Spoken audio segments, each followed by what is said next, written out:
August 9th, 2010.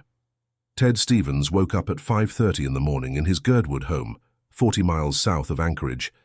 He was 86 years old. His back hurt. It always hurt these days.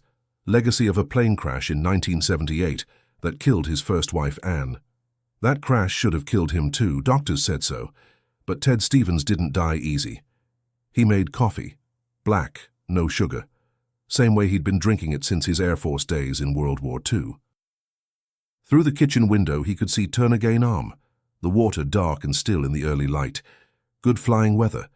The forecast called for scattered clouds, visibility 10 miles, perfect for the short hop to Lake Aleknagik, where a float plane would be waiting to take him and his group up to the fishing lodge. GCI Lodge, they called it. Greatest Catch Incorporated, remote, exclusive.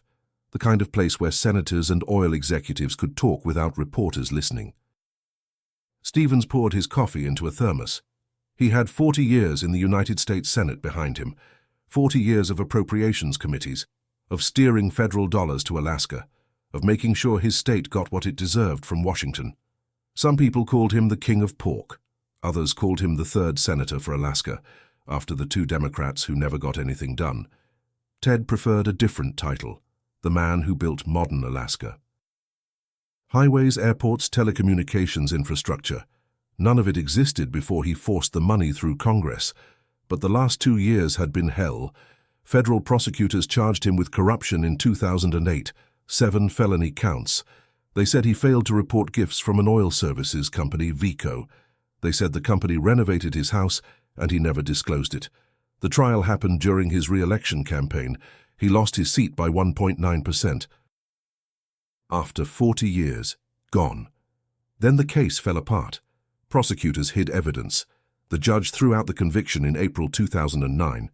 Complete vindication. But the damage was done. Stevens was out of the Senate, out of power. He spent the next year and a half doing what he always did when Washington disappointed him. He went fishing. This trip was different, though. The group flying up to GCI Lodge wasn't just old friends swapping stories about the ones that got away. Dana Tideman would be there, his former chief of staff, the woman who knew where every political body was buried in Alaska. Bill Phillips, too, senior vice president at ExxonMobil, the man who spent 20 years lobbying Stevens on Arctic drilling rights. And Sean O'Keefe, former NASA administrator, former Navy secretary, current EDS North America CEO. These weren't fishing buddies. These were people Ted Stevens did business with. The phone rang at 6:15. Stevens answered on the second ring. "Senator, it's Corey. Corey Simmons, the pilot. 30 years flying in Alaska. Bush planes, float planes, helicopters. If it had wings and an engine, Corey could fly it." Stevens trusted him completely. "We still good for this afternoon?" Stevens asked. "Yes, sir. Weather's holding. I'll have the Otter fueled and ready at Dillingham by 3 o'clock. See you there." Stevens hung up. He finished his coffee. Upstairs, his wife Catherine was still sleeping. He didn't wake her. They'd said their goodbyes the night before. Quick trip, he told her, 3 days, back by Friday. He grabbed his duffel bag and walked out to his truck. The sun was higher now, burning off the morning fog. It would be a beautiful day for flying. At Anchorage Airport, Stevens met the first group. Dana arrived at 9:30, carrying a leather briefcase that looked too heavy for documents. She hugged Stevens, held on a few seconds longer than usual. "You sure about this?" she asked. "About what?" "This whole thing, the timing." Stevens smiled. "Dana, I've been flying in Alaska since before you were born. Stop worrying." But Dana's face didn't change. She checked her phone 3 times in 5 minutes. Her jaw was tight. Bill Phillips showed up 20 minutes later with Jim Morhard, another lobbyist. They all flew commercial to Dillingham, a fishing town on the coast of Bristol Bay. The de Havilland Otter was waiting when they landed. Red and white paint, floats instead of wheels. Corey was doing his pre-flight inspection, walking around the aircraft with a clipboard. Sean O'Keefe arrived with his son, Kevin, 19 years old, tall and quiet. Willie Stevens Jr. came too, Ted's son from his second marriage. 8 people total for the 40-minute flight to the lake. Stevens walked up to Corey. "Everything check out?" Corey nodded. But something was off. His movements were stiff, mechanical. He kept glancing at the sky like he was expecting something. "You all right?" Stevens asked. "Fine, Senator. Just want to beat the afternoon clouds." They loaded the gear. Duffel bags, fishing rods, Dana's briefcase. The Otter had 8 passenger seats behind the pilot. Stevens took the front right seat directly behind Corey. He always sat there. Best view. At 3:20 in the afternoon, Corey fired up the engine. The propeller caught, spun, roared to life. The float plane taxied to the end of the runway. Dillingham Tower cleared them for takeoff. Stevens looked out the window as they climbed. Below him, Bristol Bay stretched out like hammered silver. Boats dotted the water, fishermen pulling in the last of the salmon season. This was his Alaska, the Alaska he fought for, the Alaska that made him a legend. The Otter leveled off at 2,000 feet. Corey's voice came through the headset, calm and professional. "Flight time approximately 35 minutes. Should have you at the lodge before 4. Stevens settled back in his seat. His back still hurt. But up here, 2,000 feet above the earth, with nothing but sky and water in every direction, none of it mattered. He closed his eyes. 8 minutes later, the plane hit the mountain. The mountain came out of nowhere. That's what Sean O'Keefe would say later, when investigators asked him to describe those final seconds. One moment they were flying through clear air, visibility perfect, the afternoon sun lighting up the peaks around Lake Aleknagik. The next moment, the world turned sideways, and everything that wasn't bolted down became a weapon. Briefcases, fishing rods, duffel bags, human bodies, all of it flying forward as the de Havilland Otter slammed into rock and trees at 150 miles per hour. The impact sounded like thunder trapped inside a metal box. Wings sheared off. The fuselage crumpled like paper. The engine tore free and tumbled down the mountainside, trailing smoke and aviation fuel. The main body of the aircraft rolled 3 times before wedging itself between 2 massive spruce trees, nose down, tail section pointing at the sky. Then silence. Not complete silence. Small sounds. Metal creaking. Wind moving through broken aluminum. Someone breathing in short, panicked gasps. Someone else not breathing at all. Sean O'Keefe opened his eyes. He was hanging upside down in his seatbelt. Blood ran down his forehead into his hair, warm and sticky. His left arm wouldn't move right. Something broken. Collarbone, maybe. He could hear his son Kevin next to him, crying, saying, "Dad, Dad, Dad," over and over like a prayer. Sean turned his head, slow. Everything hurt. Kevin's face was covered in blood, but his eyes were open, alive. That's what mattered. "I'm here," Sean said.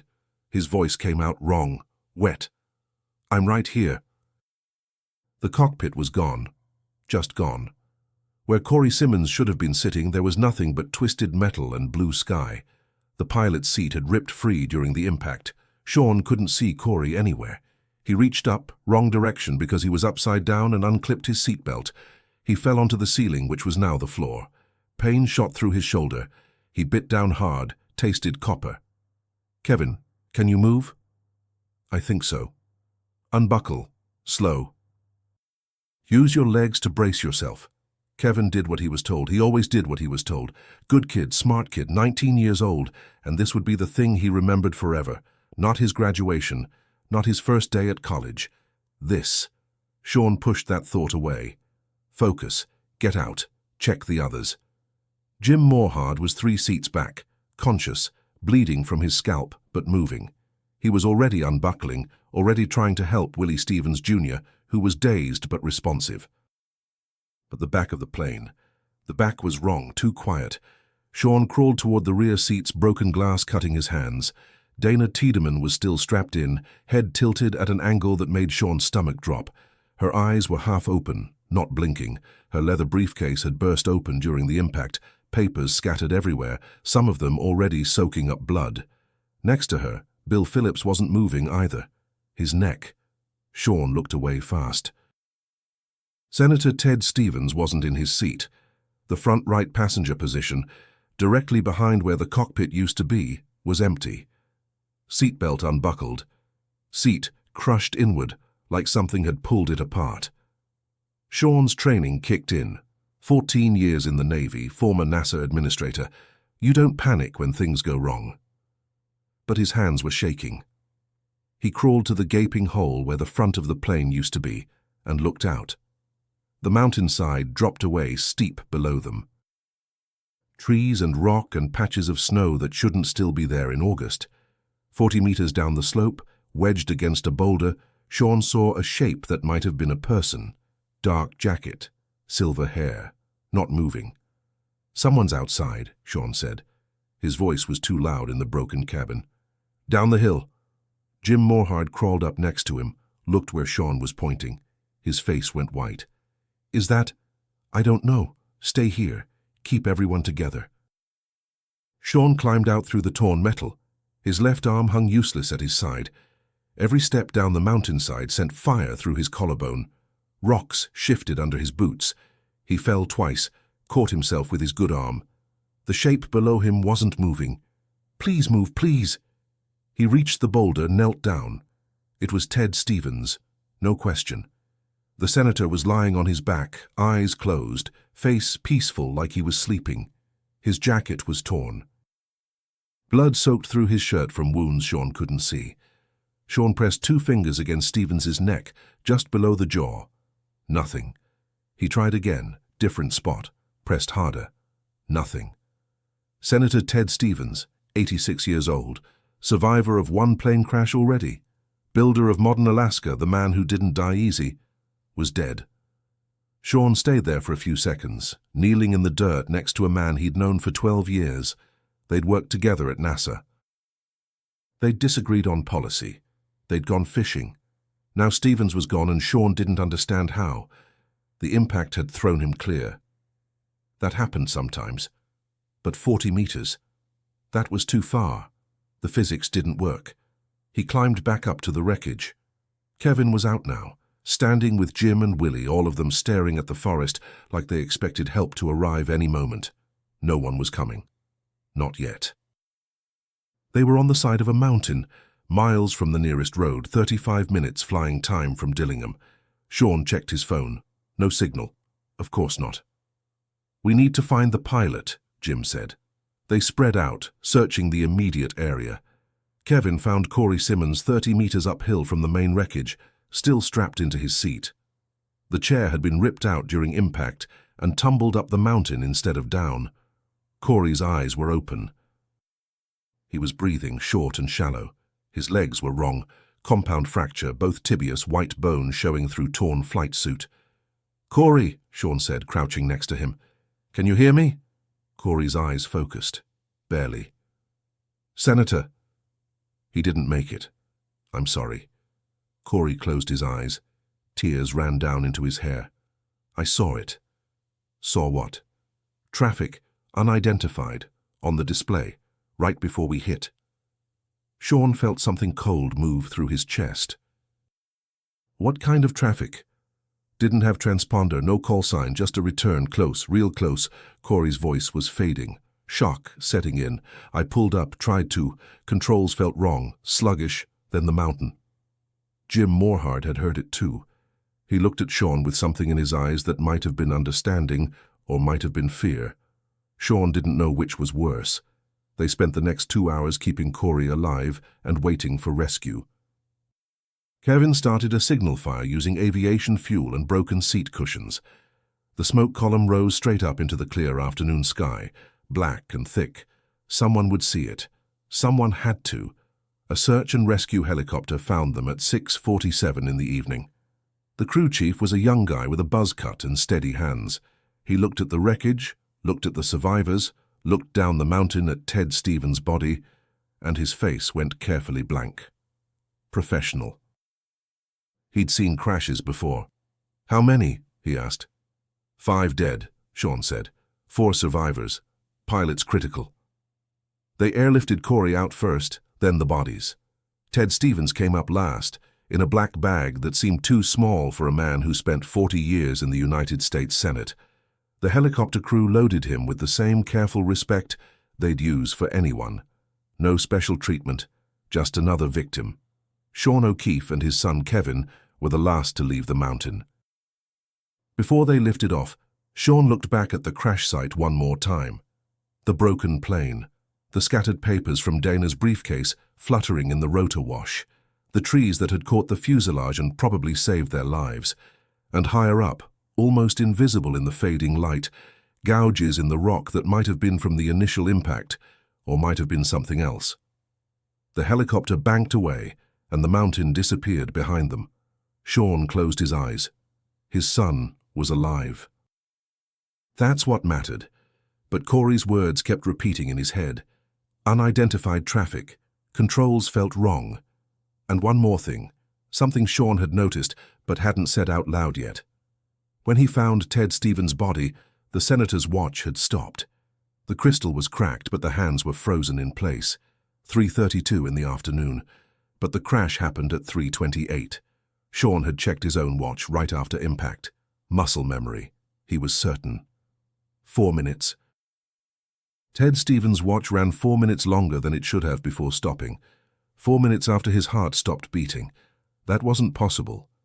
But Sean had seen the watch, seen the time, and now, sitting in the helicopter with his broken collarbone sending waves of pain through his chest every time they hit turbulence, Sean O'Keefe started wondering if anything about this crash was possible at all. The National Transportation Safety Board arrived in Alaska 3 days after the crash. They came with clipboards and cameras and evidence bags, and the kind of methodical patience that makes families of victims want to scream. Lead investigator was a man named Thomas Hargrove, 52 years old, 26 years with the NTSB, a face that had seen too many crash sites to show surprise anymore. He set up operations in Dillingham, commandeered a conference room at the local hotel, and started building the timeline. The preliminary findings came fast. Too fast, some people said later. Within a week, Hargrove's team had established cause. Pilot error. Corey Simmons, despite 30 years of experience flying in Alaska, despite knowing that route better than his own driveway, had failed to maintain safe altitude in mountainous terrain. The weather report supported the conclusion. Scattered clouds, visibility 10 miles, but Hargrove's report noted reduced visibility conditions in localized areas due to terrain shadowing. That phrase, terrain shadowing, it became the foundation of everything that followed. The official narrative was clean, simple. Corey had been flying VFR, visual flight rules, relying on what he could see rather than instruments. The afternoon sun, positioned low and westward at 3:28 post-meridian, created shadows across the mountainside that made depth perception difficult. The valleys all looked the same. Corey thought he had more clearance than he did. By the time he realized his mistake and pulled up, physics had already decided the outcome. The de Havilland Otter, loaded with 8 people and gear, couldn't climb fast enough. The mountain won. Hargrove presented his findings at a press conference in Anchorage on August 23, 2010. The room was packed.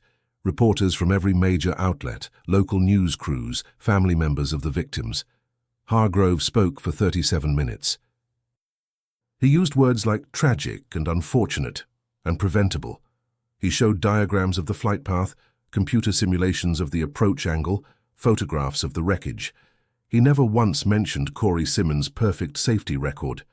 Never mentioned that Corey had flown that exact route 214 times without incident. Never mentioned the unidentified traffic Corey reported in his final moments. Catherine Stevens, the senator's widow, sat in the front row and didn't ask questions. Her hands were folded in her lap.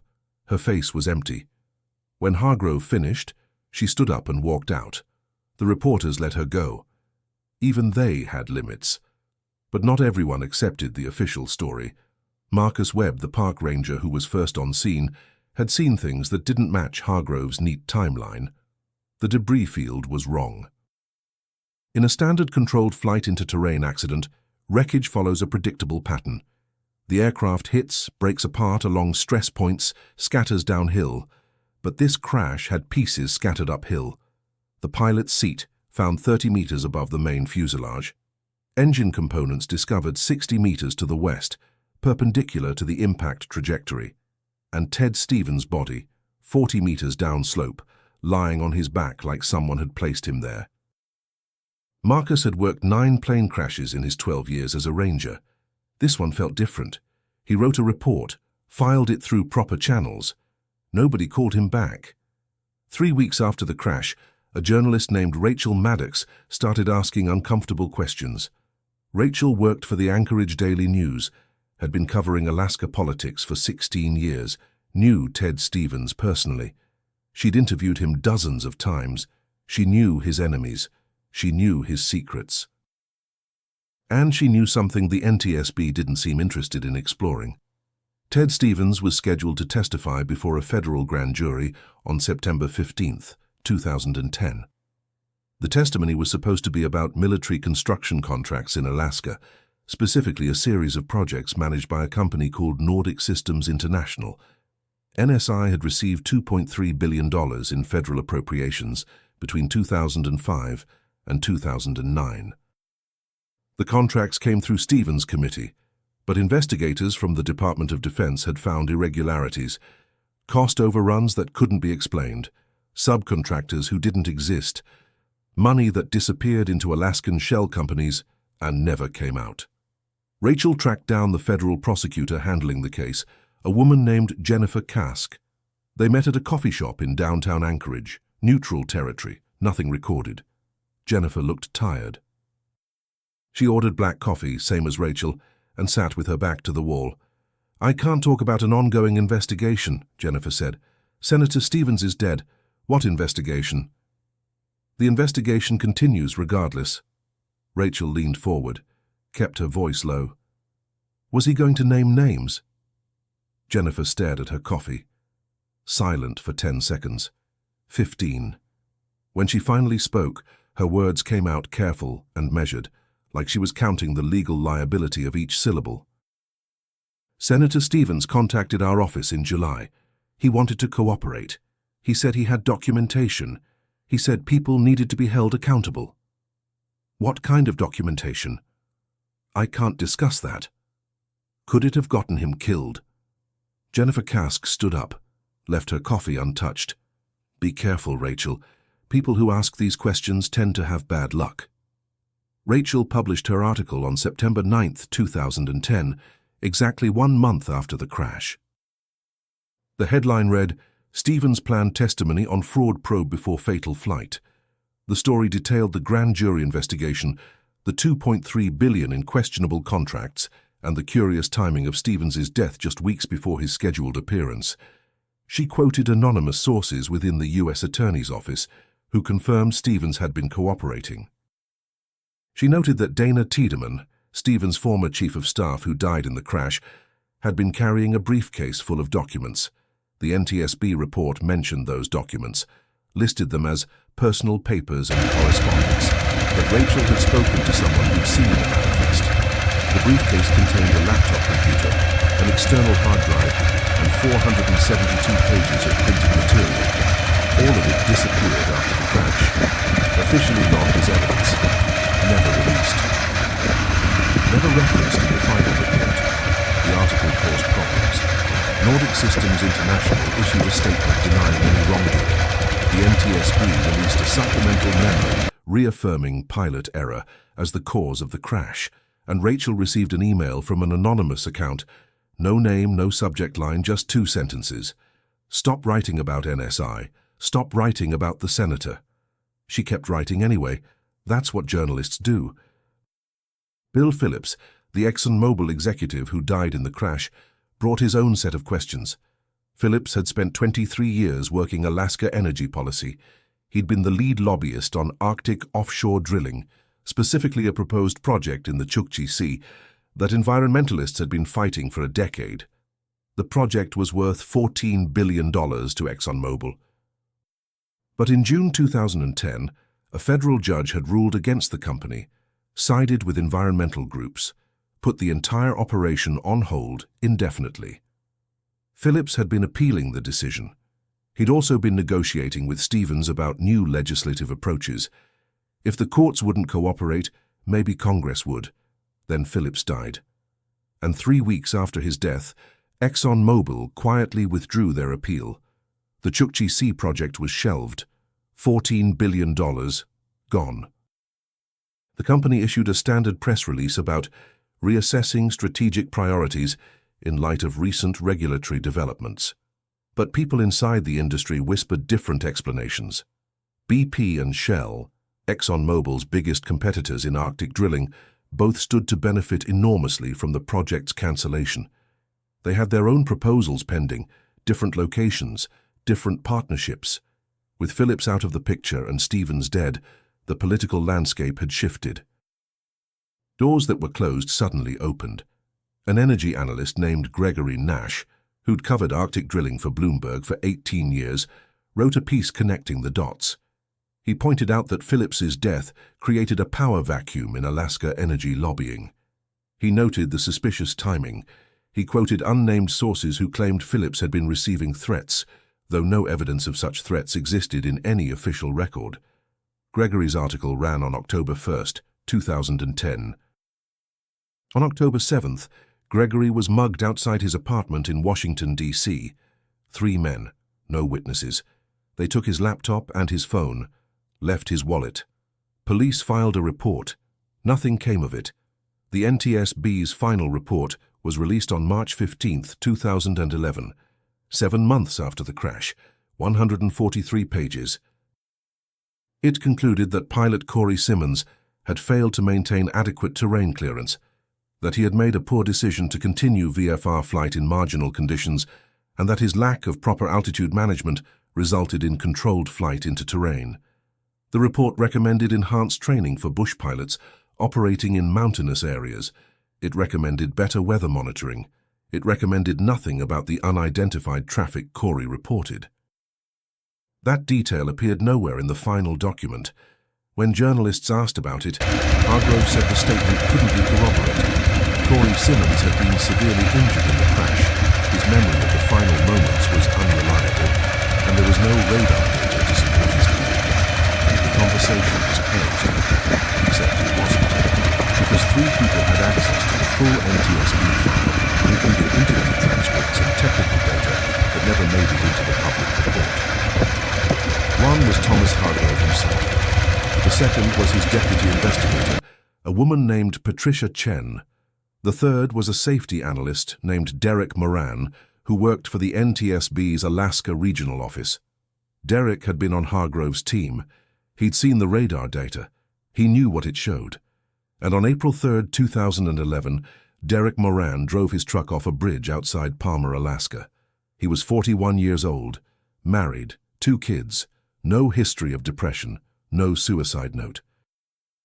The Alaska State Troopers investigated, called it an accident, faulty guardrail, icy conditions even though it was April and the temperature had been above freezing for 2 weeks. Patricia Chen retired 6 months later, moved to Oregon, stopped returning calls from reporters, and Thomas Hargrove finished his career with the NTSB and took a consulting job with an aviation safety firm that did contract work for, among others, Nordic Systems International. Nobody commented on the coincidence. But Rachel Maddox noticed. She always noticed. The conspiracy theories started before the bodies were cold. That's how it always works in America. A powerful politician dies in a plane crash, and within hours, the internet becomes a laboratory for alternate explanations. Some theories are garbage, paranoid noise from people who see patterns in static. But some theories, the ones that stick, the ones that keep circulating years later, those usually have fragments of truth buried inside them. The trick is figuring out which fragments matter. Theory 1 was the simplest and therefore the most popular: political assassination. Ted Stevens knew too much about too many people, and he was about to talk. The grand jury testimony scheduled for September 15th was just the beginning. According to sources Rachel Maddox cultivated over months of investigation, Stevens had been in contact with not just federal prosecutors, but also with journalists, with congressional ethics investigators, with people who specialized in following money through shell companies and offshore accounts. The $2.3 billion in Nordic Systems International contracts was only part of the story. Stevens had documentation. Dana Tiedeman's briefcase full of it, showing how appropriations money meant for military construction in Alaska had been systematically diverted into private pockets for years. Names were in those documents: senators, defense contractors, lobbyists who moved seamlessly between government service and corporate boards, people who had billions of reasons to want Stevens silent and who had the resources to make that happen. Gregory Nash, the energy analyst who got mugged in Washington, said it plainly in an interview he gave to a podcast 6 months after the crash. His voice was careful, but his words were clear. Ted Stevens spent 40 years operating at the intersection of government power and private money. He was the master of that game, but he was also 86 years old. His reputation was destroyed by a prosecution that turned out to be corrupt, and he had nothing left to lose. That made him dangerous. When someone like that decides to cooperate with investigators, when they decide to burn it all down on their way out, people notice, people act. The evidence supporting the assassination theory was circumstantial but persistent. First, the timing.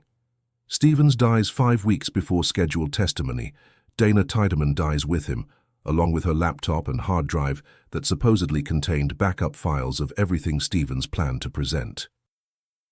The documents themselves vanish into an evidence locker and never surface again. Second, the pattern of deaths and accidents among people connected to the investigation. Derek Moran drives off a bridge. Patricia Chen disappears into retirement and refuses all contact. A paralegal named Ashley Winters, who worked for the U.S. Attorney's Office in Anchorage and had access to the Stevens case files, died of a drug overdose in November 2010. Heroin. Friends said she never touched drugs. The autopsy confirmed she had no history of drug use. Needle marks were fresh. Someone with medical training had administered the injection. Police investigated for 6 weeks and concluded she'd hidden her addiction successfully. Case closed. Third, there was the money trail. Nordic Systems International wasn't just some random defense contractor. The company was owned by a private equity firm called Kodiak Holdings, which was itself owned by another holding company registered in the Cayman Islands. Rachel Maddox spent 4 months trying to untangle the ownership structure and hit walls at every turn. Shell companies within shell companies, lawyers who wouldn't return calls, corporate registries that listed addresses of empty offices. But she found one thread, a single name buried 6 layers deep in the corporate structure. A board member of one of the parent companies was a man named Victor Strand, former CIA, former Defense Intelligence Agency, currently running a private security firm that did contract work for the government in Afghanistan and Iraq. Victor Strand was exactly the kind of person you'd call if you needed a problem solved quietly and permanently. Rachel couldn't prove he was involved in Stevens' death, but she could prove he had motive, means, and connections. She published that finding in January 2011. 2 weeks later, her apartment was burglarized. They took her computer, left everything else. She bought a new laptop and kept writing. Theory 2 focused on Bill Phillips and the Arctic drilling wars. $14 billion was a lot of money to leave on the table. ExxonMobil's Chukchi Sea project had been the company's flagship Arctic initiative. Years of planning, geological surveys, environmental impact studies, political lobbying. Then a federal judge shut it down, and suddenly Phillips was flying to a remote fishing lodge with Ted Stevens. What were they discussing? The official story said it was just a fishing trip, old friends getting away from Washington. But people inside the energy industry knew better. Phillips had been negotiating with Stevens about legislative workarounds to the court decision. New bills, new appropriations, ways to get the project moving, regardless of what judges ruled. If those conversations had succeeded, if Stevens had lived and pushed the legislation through his network of Senate allies, ExxonMobil would have been back in the Arctic by 2012. BP and Shell would have been locked out. But Phillips died. Stevens died. The Chukchi Sea project died. And 6 months later, Shell announced a new Arctic offshore drilling program. Different location, different approach, but the same geology, the same oil reserves. They'd essentially taken ExxonMobil's research and used it for their own purposes. Perfectly legal, also perfectly convenient. A petroleum engineer named Robert Kasparov, who'd worked on the original ExxonMobil project and later consulted for Shell, told an industry blog something interesting in March 2011. He said the crash removed the two biggest obstacles to Arctic development: rationalization. That phrase, rationalization, corporate speak for eliminating competition. Robert provided details. He explained that the Arctic offshore market couldn't support three major operators. The infrastructure costs were too high, the environmental risks too steep, the political opposition too organized. Someone had to win and someone had to lose. Phillips and Stevens were fighting for ExxonMobil. Their deaths shifted the balance. Robert was careful to say he wasn't suggesting foul play. He was just noting the economic reality. But economic reality has a way of creating motives, and motives have a way of creating actions. There was also the email. In June 2012, a hacker group called Aleknagik published a cache of stolen corporate emails from various energy companies. Most of it was boring: quarterly reports, meeting schedules, office gossip. But buried in the dump was one email from a Shell corporate security officer to a private investigation firm in Houston. The email was dated July 28, 2010, 12 days before the crash. Subject line: Alaska situation urgent. The body of the email was vague but suggestive. Client requests immediate assessment of competitive threats in pending Arctic regulatory matters. Primary concern is renewed congressional pressure from legacy relationships. Budget approved for comprehensive solutions. Discretion essential. The email didn't mention Stevens or Phillips by name, but legacy relationships was a pretty clear reference to Stevens's 40 years of Senate power. And comprehensive solutions was the kind of euphemism corporate security people used when they meant something more direct than lobbying. Shell denied the email's authenticity, called it a fabrication by environmental activists trying to damage the company's reputation. But digital forensics experts examined the metadata and confirmed the email was real. It had been sent from Shell's Houston office using a legitimate corporate account. The private investigation firm mentioned in the email refused to comment. Their website went offline 2 days after the leak. The company dissolved 3 months later. Theory 3 was the strangest and, in some ways, the most disturbing: technological sabotage. This theory came primarily from aviation experts and former military personnel who understood electronic warfare capabilities that most civilians didn't know existed. The basic premise was simple. The de Havilland Otter that crashed had modern avionics, GPS navigation, digital instruments. All of it could theoretically be disrupted by electromagnetic interference or sophisticated jamming equipment. Corey Simmons reported unidentified traffic on his display moments before the crash. He said the controls felt sluggish, unresponsive. What if something was actively interfering with the aircraft's systems? Sean O'Keefe was uniquely positioned to evaluate this theory. 14 years in the Navy, former Secretary of the Navy, former NASA administrator, current CEO of EADS North America, a defense contractor that worked on electronic warfare systems. Sean knew what was possible. He knew what technologies existed and what they could do. And in the months after the crash, he started asking questions that made people nervous. He spoke to engineers he'd worked with at NASA. He consulted with former colleagues from the Pentagon. He reviewed the NTSB report with a technical expert's eye and found holes. Big ones. The radar data, for instance. The NTSB said there was no evidence of other aircraft in the vicinity, but radar coverage in rural Alaska was spotty at best. Large portions of the state had no coverage at all.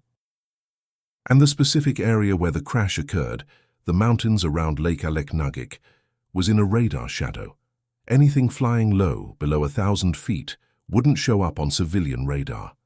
Military radar was different, more sophisticated, better coverage. Sean filed a Freedom of Information Act request for military radar data from Joint Base Elmendorf-Richardson, the Air Force installation near Anchorage. He waited 6 months. The Pentagon denied his request. National security grounds. The data was classified. An anonymous source, someone who claimed to be an Air Force radar technician stationed at Elmendorf, contacted a conspiracy theory website in April 2011. The source said military radar had picked up an unidentified aircraft in the crash area at the time of the accident. Small, fast, flying a pattern consistent with surveillance or electronic warfare operations. The source said they'd been ordered to delete the data and not discuss it with anyone. The source provided no proof, no documentation, just a story. The website published it anyway. Most people dismissed it as fantasy. But Sean O'Keefe didn't. He knew the Air Force had been testing new electronic warfare systems in Alaska. He knew the technology existed to disrupt aircraft navigation and control systems from a distance. He knew it was possible. There was also the matter of Ted Stevens' watch. Sean had seen it himself at the crash site. The crystal cracked, hands frozen at 3:32 post-meridium. 4 minutes after the crash, that detail haunted him. He mentioned it to an engineer friend who specialized in aviation accident reconstruction. The friend said it wasn't possible. Watch movements don't keep running after the wearer's heart stops. Not for 4 minutes, not for any time.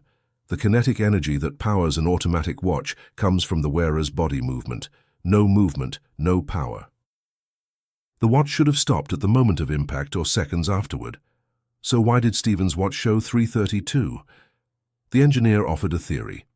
If the watch had been exposed to a strong electromagnetic pulse, the kind generated by certain military systems, it could have disrupted the mechanism, made it run fast or slow, made it display incorrect time.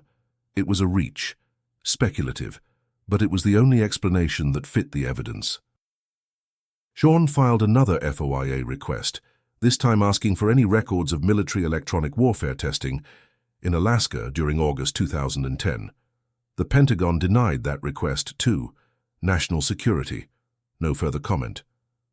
And then there was the pattern, the broader pattern that nobody wanted to talk about publicly, but that people whispered about in bars and at conferences and in encrypted message groups online.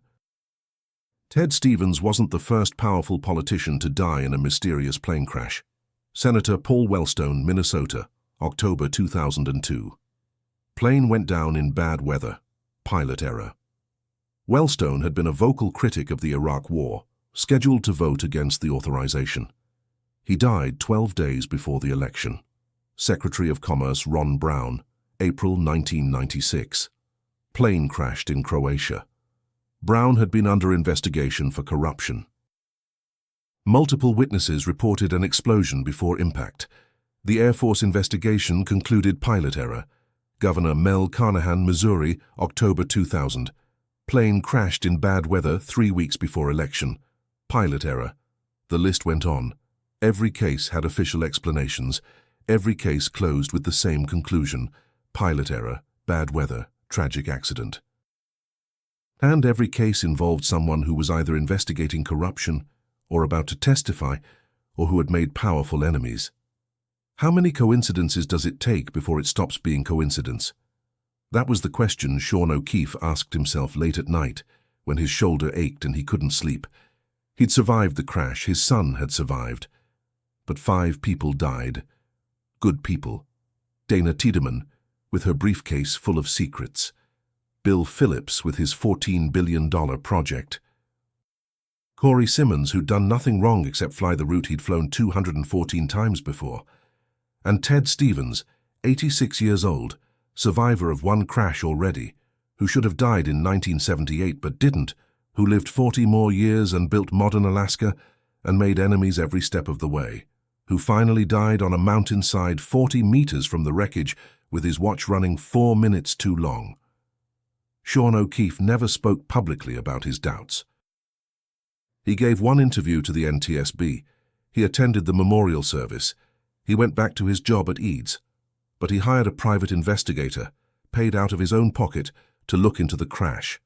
The investigator worked for 8 months, produced a report. Sean read it once and locked it in a safe. He never showed it to anyone. When asked about it later, he said simply, "Some questions don't have good answers. Sometimes you have to live with that." His son, Kevin, wasn't so philosophical. The crash changed him. He'd been a quiet kid before, studious, planning to study engineering. After the crash, he developed PTSD, nightmares, panic attacks, couldn't get on a plane without sedatives. He dropped out of college, spent 2 years in therapy. Eventually, he started writing about the experience. Blog posts at first, then longer essays, finally a book proposal. He wanted to tell the truth about what happened. He wanted people to know that the official story didn't explain everything. His father asked him not to publish, begged him. Kevin agreed. The book never came out, but Kevin never stopped believing that something else happened on that mountain, something the NTSB report didn't cover, something that killed his father's friends and almost killed him. Rachel Maddox kept investigating until the threats got too specific. She received 3 more anonymous emails over the course of 2011, each one more explicit than the last. The final email arrived in December. It contained her home address, her parents' address in Seattle, her sister's address in Portland. No message, just the addresses. Rachel understood. She stopped writing about Ted Stevens, stopped writing about Nordic Systems International, moved to investigative work on safer topics, education policy, municipal corruption, things that didn't get people killed. But she kept copies of everything she'd found. Documents, interviews, the email from Shell. The autopsy report on Ashley Winters that didn't make sense. All of it stored on encrypted drives in 3 different locations. Just in case someday the statute of limitations expired or someone with more courage than sense decided to finish what she'd started. The theories never died. They circulated on websites dedicated to political conspiracies. They appeared in documentaries that YouTube kept taking down. They lived in the minds of people who understood that power protects itself and that sometimes protection means elimination. Were any of them true? All of them? None of them? The evidence was circumstantial. The witnesses were unreliable or scared or dead. The official investigation was closed, and Senator Ted Stevens remained dead, buried in Arlington National Cemetery with full honors, a hero to Alaska, a cautionary tale to anyone who thought about testifying against powerful interests. The official story never changed. 14 years have passed since August 9, 2010, and the National Transportation Safety Board's conclusion remains the same. Pilot error. Corey Simmons, experienced and careful and trusted by everyone who knew him, made a mistake. He flew too low in mountainous terrain. He misjudged his clearance. He didn't pull up in time. 5 people died because of that mistake. The report is 143 pages long, and it explains everything except why anyone should believe it. Catherine Stevens, Ted's widow, accepted the official findings publicly. She had no choice, really. Fighting the NTSB meant fighting the entire federal bureaucracy, meant keeping the wound open, meant subjecting herself and her family to endless media scrutiny. She released a statement 2 weeks after the final report came out. It was gracious and measured and didn't mention the grand jury testimony or the missing laptop or any of the questions that people like Rachel Maddox had been asking. She thanked the investigators for their work.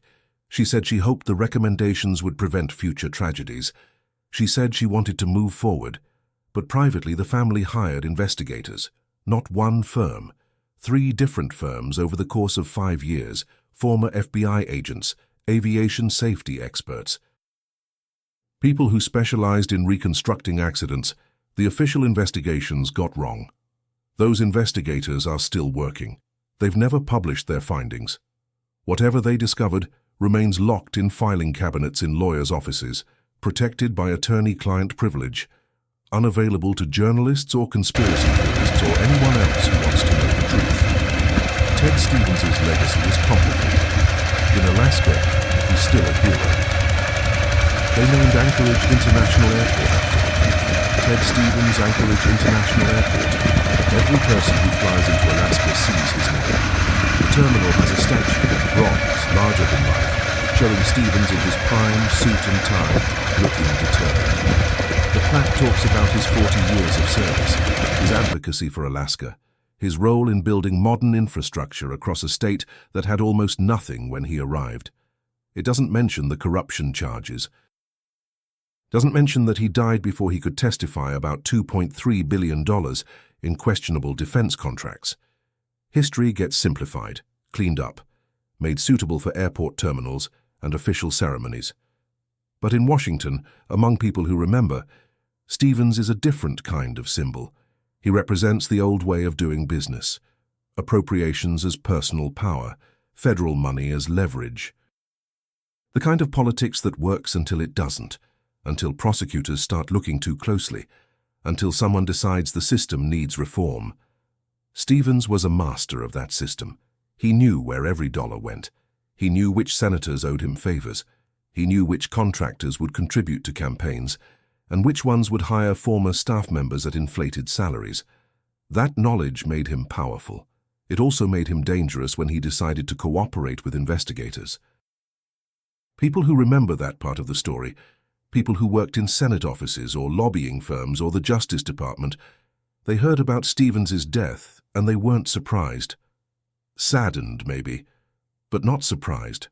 Sean O'Keefe never flew in a small plane again, never went back to Alaska.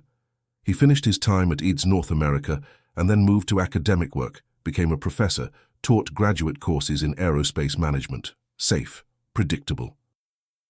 Far away from defense contracts and electronic warfare systems and questions about what really happened on that mountain. His son Kevin eventually recovered, mostly, though recovery is a relative term when you've watched 5 people die and spent years wondering if you were supposed to die with them.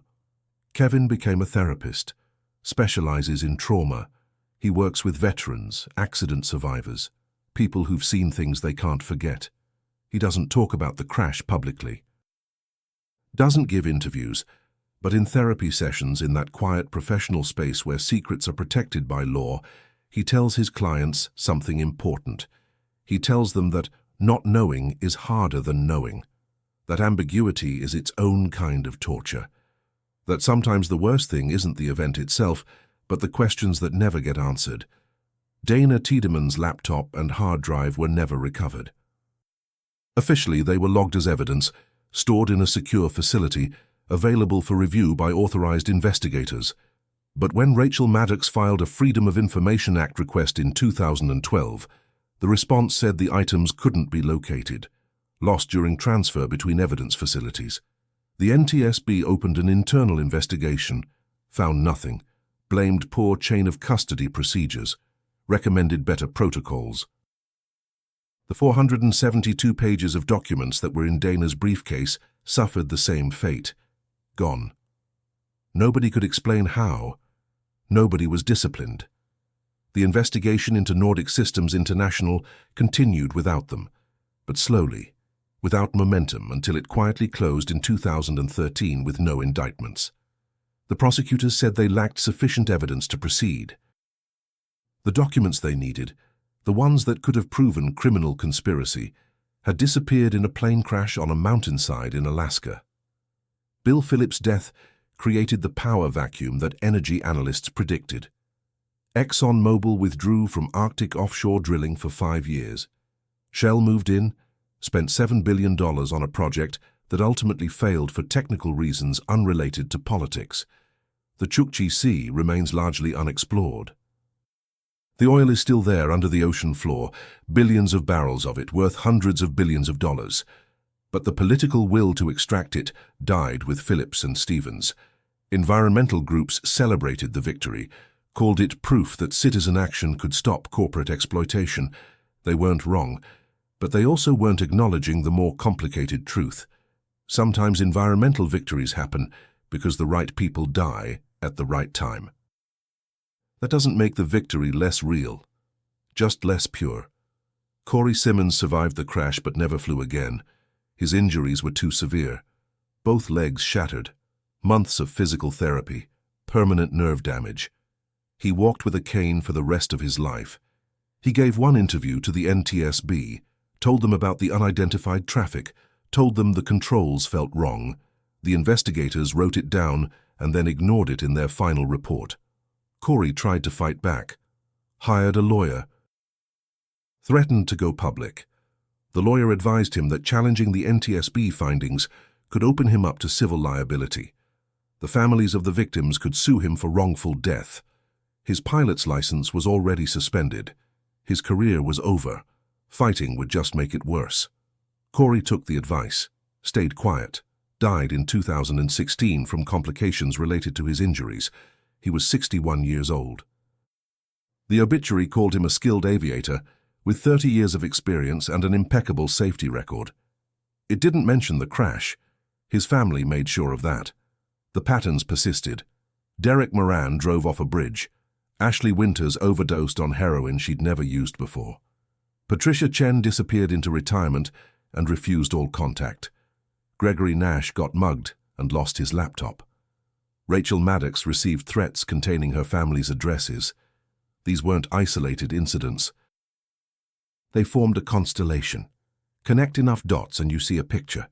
But pictures require interpretation. One person sees a conspiracy, another sees coincidence. The truth probably lives somewhere between those extremes, in a gray area where powerful people make decisions that benefit themselves, and occasionally those decisions require making problems disappear. The question that haunts everyone who studied this case, everyone who spent time looking at the evidence and the contradictions and the convenient deaths, is simple. How many coincidences are necessary before it becomes a pattern? One coincidence is just life. 2 coincidences start to look suspicious. 3 coincidences demand explanation. By the time you reach 5 or 6 or 7, you're either looking at the unluckiest sequence of events in history, or you're looking at something deliberate. Something planned. Something that powerful people wanted to happen and had the resources to make happen. Compare Ted Stevens to other political figures who died in plane crashes. Senator Paul Wellstone, 2002, 12 days before an election he was expected to win, after voting against the Iraq war authorization that most of his colleagues supported.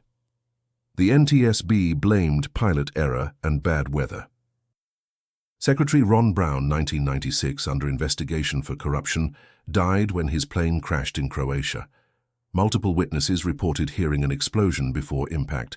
The Air Force blamed pilot error. Governor Mel Carnahan, 2000, 3 weeks before an election, died in a plane crash the NTSB attributed to pilot error and spatial disorientation. The pattern repeats.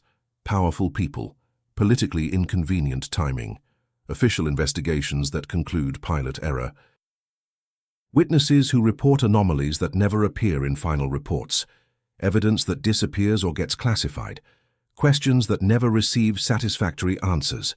Does this prove conspiracy? No. Proof requires documentation, requires witnesses willing to testify, requires physical evidence that survives long enough to be analyzed. What it does prove is that the official story, the neat narrative about mistakes and accidents and tragedy, doesn't explain everything. Doesn't address the inconsistencies, doesn't account for the convenient timing or the missing evidence or the pattern of deaths among people connected to the investigation. Official stories are designed to provide closure, to let people move on, to protect institutions from scrutiny. Sometimes that's necessary, sometimes it's appropriate, and sometimes it's just a cover for uncomfortable truths that nobody wants exposed. The Alaska sky is big, endless. On clear days you can see forever, mountains stacked against the horizon, clouds casting shadows across valleys that have no roads and no people and no witnesses. That's where Ted Stevens died, in that big, empty sky. The official story says it was an accident, a mistake, a tragedy that could have been prevented if only the pilot had made different choices. Maybe that's true. Maybe Corey Simmons did make a mistake. Maybe the unidentified traffic was a radar ghost. Maybe the sluggish controls were just Corey's perception under stress. Maybe Dana's laptop really did get lost during evidence transfer. Maybe Ashley Winters really did hide a heroin addiction from everyone who knew her. Maybe Derek Moran really did drive off a bridge on a night when the roads were clear and the temperature was above freezing. Maybe all of it was coincidence. Or maybe Ted Stevens knew too much. Maybe he was about to name names and expose a corruption network that stretched from Anchorage to Washington.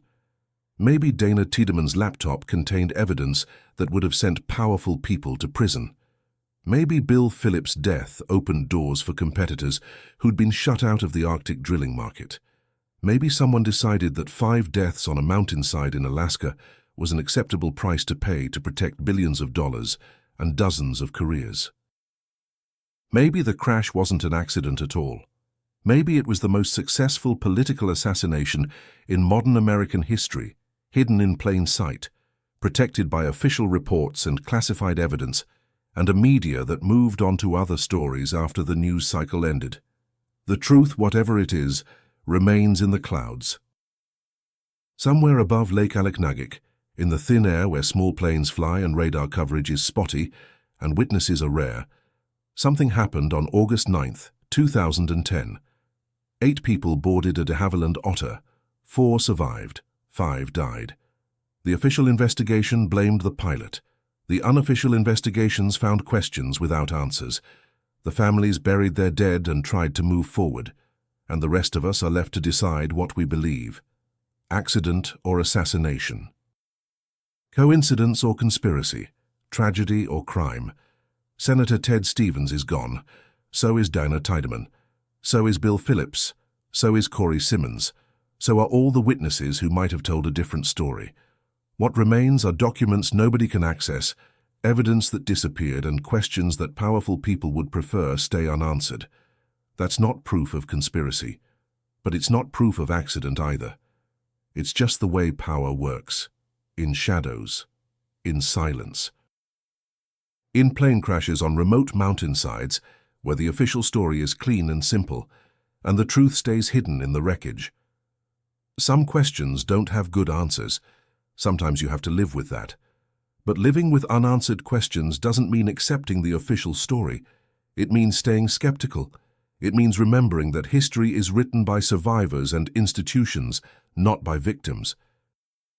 It means understanding that when powerful people die at convenient times, in accidents that eliminate evidence and silence witnesses, maybe we should ask more questions instead of fewer. Maybe we should demand better explanations. Maybe we should refuse to let the official story be the only story. Ted Stevens built modern Alaska. He also died trying to expose corruption in the system he'd helped create. Whether his death was an accident or something darker, whether the crash was mechanical failure or deliberate sabotage, we may never know for certain. But we can ask the questions, we can examine the evidence, we can refuse to accept simple answers to complicated events. That's not conspiracy theory. That's just good citizenship. Democracy requires skepticism, requires people willing to challenge official narratives, requires refusing to let powerful institutions close investigations before all the evidence is examined. The Alaska sky is still big, still endless, and somewhere in those clouds, the truth about August 9, 2010 remains, waiting. Maybe someday someone will have the courage to bring it down.